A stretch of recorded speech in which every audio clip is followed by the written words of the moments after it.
Alors normalement, vous avez dû recevoir nos questions. Non, je viens de les découvrir il y a 5 minutes. Tiens, bah Patricia, justement, viens voir s'il te plaît. Dis-moi là, les questions, tu les connaissais parce que moi je viens de les découvrir. Arrête de bouger, s'il te plaît. Alors, à qui j'ai affaire? Même école de commerce, même BDE, une histoire commune, 2 trajectoires pro. D'un côté, un spécialiste du web qui souhaite transmettre ses compétences, ça c'est Cyril, d'accord. Et de l'autre, un spécialiste de la formation et du développement commercial. Moi, je suis en retard. Alors lui, il voit les méthodes bouleversées par de nouveaux comportements d'achat. Là, j'ai JB. Fred vient de me donner la tablette, je savais pas qu'on avait les questions avant. Moi non plus, non, je savais pas. Je prends les premières, les 2 premières, tu fais les suivantes. Oui, si tu veux, ouais. Alors, qu'est-ce que j'ai envie de faire passer, tiens? Peut-être les paradoxes sur le digital. Il y a un premier paradoxe qui est que les grandes entreprises ont défini et mettent en œuvre une stratégie digitale, pratiquement dans tous les secteurs. En revanche, ce sont les petites entreprises qui peuvent pourtant prendre une part majeure dans l'utilisation de ce nouveau canal et qui sont souvent loin du sujet. Deuxième paradoxe serait que, en fait, la plupart des dirigeants d'entreprises considèrent que le digital et les médias sociaux changent profondément l'environnement d'entreprise. Et pourtant, la plupart de ces entreprises considèrent qu'elles ne savent pas bien s'y prendre, même quand elles ont déjà eu des premiers résultats. On voit bien que les compétences sont au cœur de la problématique du digital. Bon, alors, par quoi je commence? On a tendance à limiter le Web 2.0 à une dimension technologique. Les outils sont nouveaux, d'accord, mais c'est surtout la voix du consommateur qui change la donne pour les marques.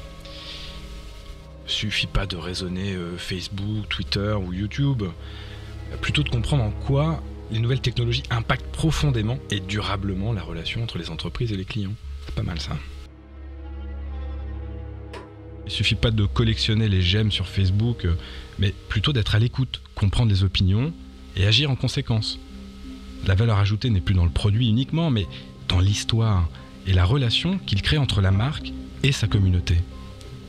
Chez Talenco, c'est une vision qu'on propose, pas une technologie. Vous compliquez pas la vie, hein. De toute façon, les questions, je vais les prendre dans le désordre, les poser à l'un ou à l'autre invariablement. Ça se trouve, je vais même sortir des questions qui vous ont été données, en poser d'autres, hein. L'essentiel, c'est que vous soyez détendu, relax quoi.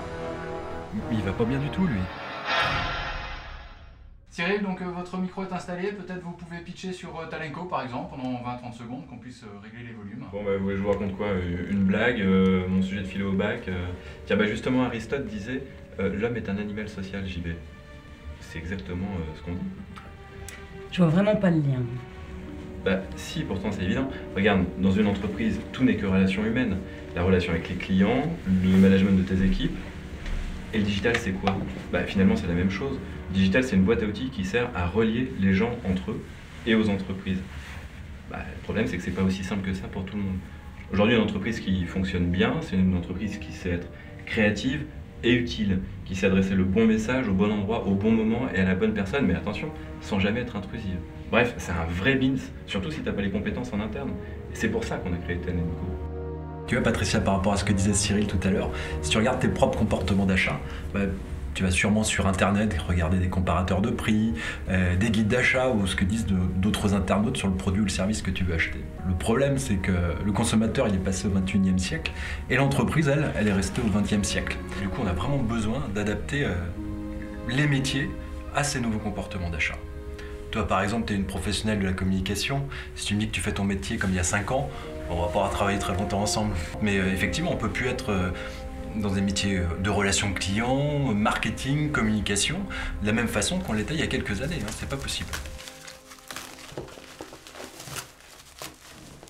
Où est-ce que je vais mettre ça?